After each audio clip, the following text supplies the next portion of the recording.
razumijem stvarno i slažem se da su cijene takve kakve jesu, da nisu idealne za ljude u Hrvatskoj i apsolutno to razumijem. Ali evo isto kao što sam rekao, smatram da stvarno,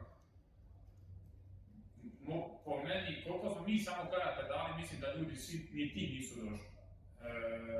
Mislim, šta dalje uopće komentirati o tome. Jel se cijeni dovoljno ili ne, mislim da iskreno da ne, jer ako gledamo nakon nogometa, ajmo reći košarke i dolazi tenis u svijetu, ajmo reći. Sad, ni naša košarka, nažalost, u zadnjih godina nije imala neke rezultate, nogomet je naravno tu daleko ispred svih, mislim, čitamo i mi i ljudi mogu 100.000 zahtjeva za karte, mi imamo 100 ljudi u dvorani.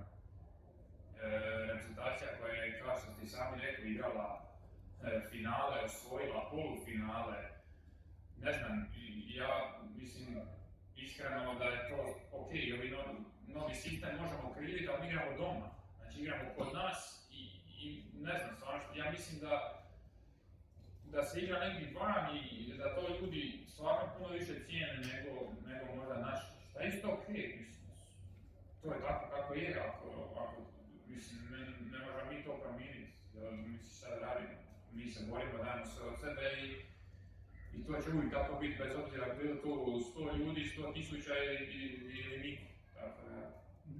I drugo pitanje, kad se